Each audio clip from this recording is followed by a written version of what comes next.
Muli po sa inyong lahat, bayan ng Diyos, magandang umaga po. Magandang umaga din po, Father. Ngayon ay kapiyastahan ng pagkapakita ng Panginoon, ang tawag natin Epifania o nire-represent ng tatlong haring mago. Palakpakan, purihin ang dakilang Panginoon, mga minamahal na mga kapatid. Muli sa ating pagdulog sa Panginoong Diyos ngayong umagang ito, ngayong linggong ito, no? Ang Panginoon ay maligaya sa atin, no? Siya ay masaya sapagkat muli ang araw na ito naririto kayo, nagpupuri, nagpapasalamat sa Kanya at ngayong araw na ito ng linggo, araw ng pagkapakita ng Panginoon, kayo'y available sa ating Panginoon. Palakpakan ninyo ang inyong mga sarili. Oh. Salamat sa Panginoong Diyos. Ano? At tayong lahat, malalakas, malulusog, at ang ating sarili ngayon available na available. No? Hindi tayo busy. Hindi tayo, kumbagay, abala sa ibang bagay. Ang linggo'y para sa ating Panginoong Diyos. Mga minamahal na mga kapatid, ating pagnilayan ang dakilang kapiyastahang ito ng Epifania o pagpapahayag, pagpapakita ng Panginoon. Ibig sabihin ay wala namang bagay na inililihim ang Diyos sa tao. Hindi niya inililihim ang kanyang sarili, ang kanyang pagka-Diyos. Kaya ipinahahayag niya ang kanyang sarili. Ngayon, nirepresent nga ng tatlong hari ang pagkapakitang ito, ang pagkapahayag ng Diyos sa tao. At tingnan natin ang unang pagbasa, no? Kung paano ang Diyos nagpahayag, nagpakilalang muli sa bayang Israel. Ang sabi ng Panginoon, bumangon ka mula kay Propeta Isaías. Bumangon ka, Jerusalem, at magliwanag tulad ng araw. Nililiwanagan ka ng kaningningan ng Panginoon. Ito'y isang vision dahil ito'y mula kay Propeta Isaías, isang pangitain, ng bayang Israel. Dati ay balot ng ulap ng kadiliman, bunga ng pinagdadaanan nila bilang isang bayan. Sila'y nababalot ng dilim. Sila'y, pag sinabing nababalot ng dilim, nababalot ng pagdurusa, nababalot ng hirap, sila'y alipin, sila'y, sabi nga, dumadanas ng matitinding sakripisyo dahil sila'y alipin ng ibang bayan, ng mga mananakop, kaya sila'y balot ng ulap ng kadiliman. At kahit saan sila pumunta, ang ulap na ito'y kasama nila, itong ulap ng kadilimang ito.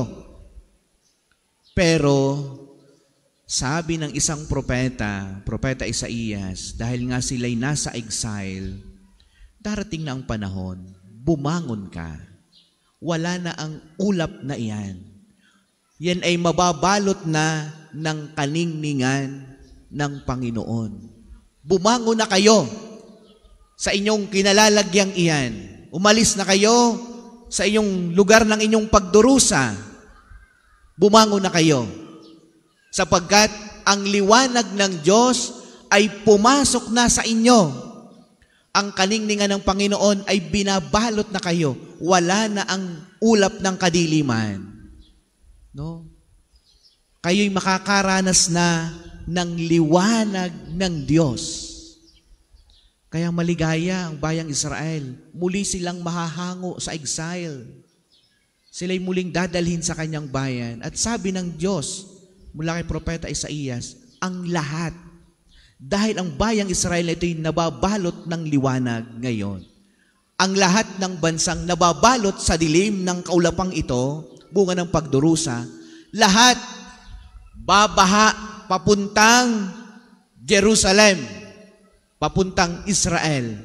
Lahat ng bansa magpipilgrimage, maglalakbay papunta sa bayang ito, sapagkat dito mararanasan ang kaliwanagan ng Diyos. At ang lahat ng bansang, sabi ngayon, nababalutan ng dilim, makakaranas ng liwanag, sapagkat narito ang Diyos.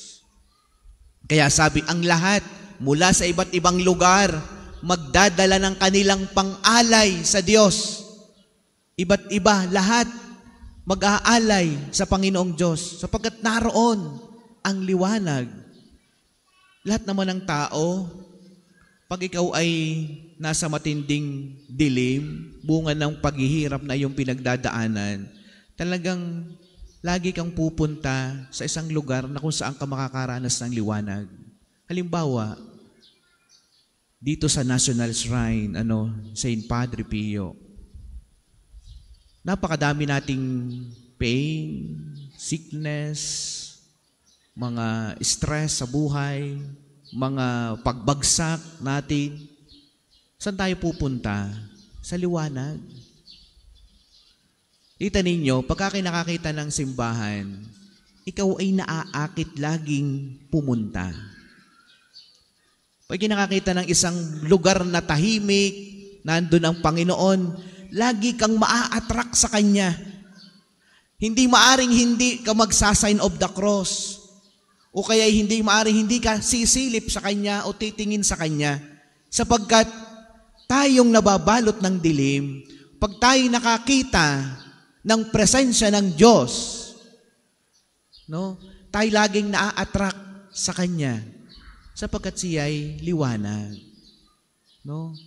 Kaya pag ang isang tao, ikaw ay nasa pain, nasa matinding dilim ng iyong buhay, saan ka pupunta? Sa source, pinakadakilang source ng liwanag, ang Diyos. Sapagkat siya ang babalot sa iyo, magpe-penetrate yan sa iyo, papasok yan sa iyong buhay. Ganyan ang Panginoong Diyos, mga minamahal na mga kapatid. You cannot but. Hindi ka maaring hinding pupunta sa Diyos kapag ikaw ay nasa matinding dilim na pinagdaraanan. At yan ang sinabi ni Propeta Isaías sa kanyang bayang Israel na dati nababalot ng dilim. Sabi niya, ngayon bumangon ka, Jerusalem, at magliwanag. Nililiwanagan ka ng kaniningan ng Panginoon. Nawa, ito din ay maging paalaala sa atin na tayo wag manatiling naging nasa dilim ng kamukmukan, tayo nagmumukmok sa dilim. Ang pinakamalalim na dilim ng tao ay pag hindi ka makaalis sa kasalanan mo, yung nasasanay ka sa kasalanan. Yan ang pinakamahirap na dilim ng tao. Yung ayaw mo, yung mismong ikaw ang nagkukusang tumira sa dilim na yan. Kaya naman, ang buhay mo'y miserable at mahirap. Ang Diyos ay lagi nagsasabing, bumangon ka, pumunta ka sa kaliwanagan ng Panginoon. Amen. Palakpakan, purihin natin Panginoong Diyos. Sa ikalawang pagbasa na ating napakinggan mula kay Apostol San Pablo sa mga taga-Epeso, sabi dito, dati matagal na ang tao ay nag-aantay sa misteryo ng pagliligtas na ito. Dati misteryo, balot ng misteryo ang Diyos. Sa mahabang panahon, hindi mahagip ng tao ang Diyos. Pero ngayon, ipinahahayag na niya ang kanyang sarili sa tao. Kaya kayong lahat, sabi niya, at ito ang lihim sa pamagitan ng mabuting balita, ang mga hintil, tulad din ng mga Hudi, may bahagi sa mga pagpapalang mula sa Diyos. Mga bahagi rin sila ng iisang katawan, kahati sa pangako ng Diyos dahil kay Kristo Jesus. Dati, mga Hudiyo lamang. Pero tayo ang mga hintil. Tayong mga hintil, ngayon tayo nabahaginan. Tayo kabahagi ng pagliligtas na ito ng Panginoong Diyos. Tayo'y bahagi ng kaligtasan. Dati parang ang akala ng mga tao'y, ng mga Hudiyo, sila lamang ang makakaranas ng kaligtasan ito. Dahil sa kanila ipinahayag ang Diyos. Pero ngayon, tayo din. Dahil sa ating pagsimba araw-araw, sa ating paniniwala sa ating Panginoong Hesus, sa ating paggawa ng kabutihan sa kapwa, tayo ngayon nakakaranas ng kaligtasan ng ating Panginoon. At sa mabuting balita, dito natin napakinggan kung papaano ang tatlong hari. Kita ninyo, sa Jerusalem, ang anghel ay nagpakilala, sa pamamagitan ng anghel, nakilala ng mga Hudiyo si Jesus.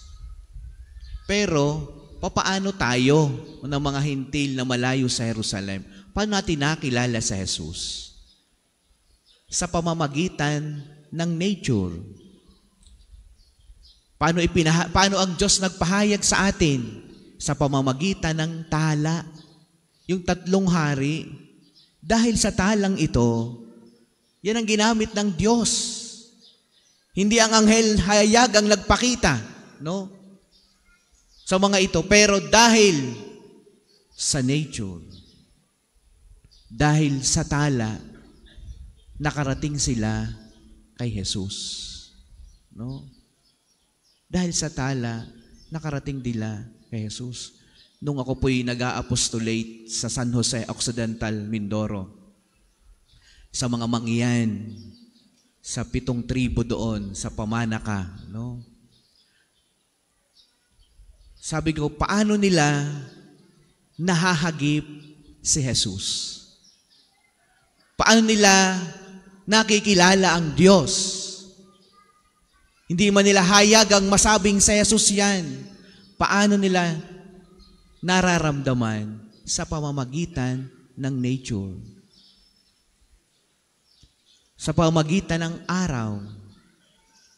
Sa pamamagitan ng hangin.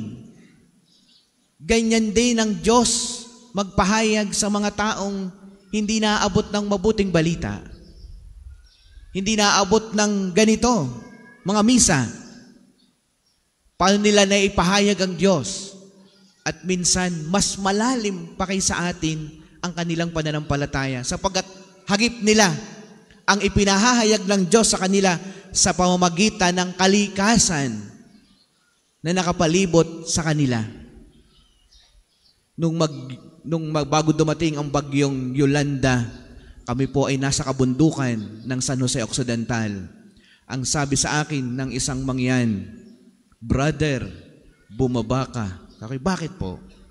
Sapagkat parang may parating na malakas na bagyo. Paano po nyo nalaman? Iba ang ihip ng hangin sa ibabaw ng mga kugon. Ay di po kami dali-daling bumaba. At yun nga, pagdating namin ng bayan ng San Jose Occidental, ang Tacloban pala'y dinadaanan na ng malakas na bagyo. Sipin ninyo, itong mga bagay na ito'y hindi sila nag-aral, pero ang Diyos naghahayag sa kanila sa pamagitan ng nature. Doon nila nakikilala ng mas malalim ang Diyos. At sila'y malalim magdasal. Tayo din, mga minamahal na mga kapatid, tayo'y hayagan nating naririnig ang Diyos. Pero minsan, hindi pa rin natin mahagip ang gustong iparating ng Diyos sa atin. Naririnig na natin siya sa mga mabuting balita. Nagpaparamdam na ang kalikasan para sa atin. Ang mga pangyayari sa atin, nagpaparamdam na. Pero minsan, hindi pa rin natin sila mahagip. Bakit? Kulang sa faith, kulang sa prayer, kulang sa repentance. Kaya mga minamahal na mga kapatid, ngayon ang Panginoong Diyos ay nagpapahayag sa atin sa iba't ibang uri ng kamisteryohan niya. Pero nawa, mahagip natin ang lahat ng ito. At katulad sa unang pagbasa, tayo din ay makaranas ng kaliwanagan ng Panginoon. Tayong lahat.